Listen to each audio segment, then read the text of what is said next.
ఈరోజు మనము పిల్లలకి ఈజీగా చేసే కూల్ మకన పిజ్జా చేసుకుందాము. కావాల్సిన పదార్థాలు 1 కప్ ఆఫ్ కూల్ మకన, 1 కప్ ఆఫ్ పెరుగు and half cup of Bombay రవ్వ. ఇప్పుడు ఇవన్నీ కలిపేసి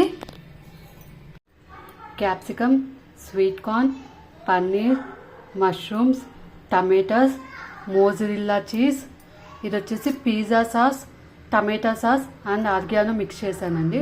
మీ దగ్గర పిజ్జా సాస్ అవైలబుల్గా లేకపోతే ఓన్లీ టమాటా సాస్ యూజ్ చేయొచ్చు. Oregano is optional. పెన్నం హీట్ అయిపోయింది. ఇప్పుడు ఏం చేయాలని నేను చూపిస్తాను. పదార్థాలు ఉన్నాయి కదా, అన్నీ కలిపేసి సోక్ చేసి ఒక 15 మినిట్స్ పెట్టుకుందాము. పెరుగు వేసాను, బొంబాయి రవ్వ వేసాను.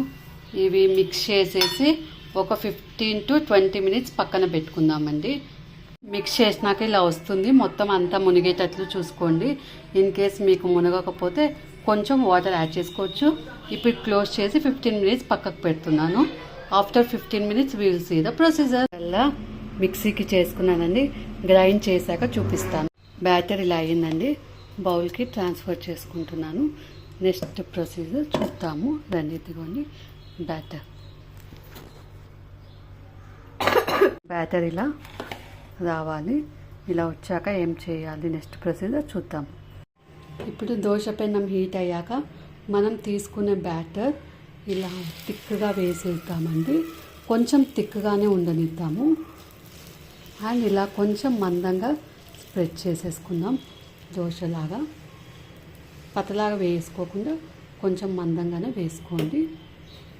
ఇది వన్ సైడ్ కాలాక నెక్స్ట్ ప్రొసీజర్ చూద్దాము. దోశ అనేది అయింది.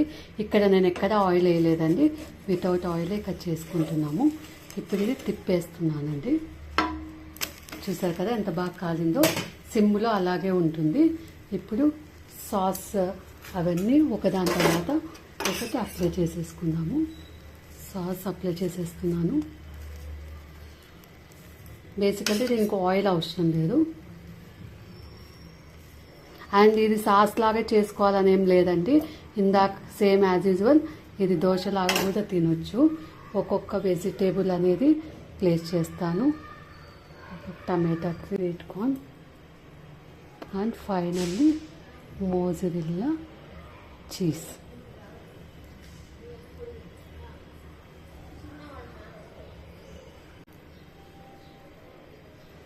చూసాం కదండి ఎంత కలర్ఫుల్గా ఉందో. ఇప్పుడు లెడ్ క్లోజ్ చేసేద్దాము. చూడండి, చీజ్ మెల్ట్ అయిపోయింది. Pizza is ready. చూసారు కదా ఎంత తొందరగా చేసుకున్నామో. ఇప్పుడు దీన్ని తీసేసుకొని ప్లేట్కి వేసేసుకుందామండి. ఇంకా కొద్దిసేపు ఒక 2 మినిట్స్ ఉండేసి తీసుకోవడమే. తీసుకున్నాక సర్వ్ చేసి చూపిస్తాను. 2 మినిట్స్ అయిపోయింది. ఇది కొంచెం జాగ్రత్తగా తీసుకోవాలండి. సరే, పిజ్జా అనేది రెడీ అయిపోయింది. కట్ చేసాను. చూసారు కదా చీజ్ ఎంత బాగా. ఇలా తినేయడమే, అంతే. మీరు కూడా ట్రై చేసి ఎలా కుదిరిందో చెప్పండి.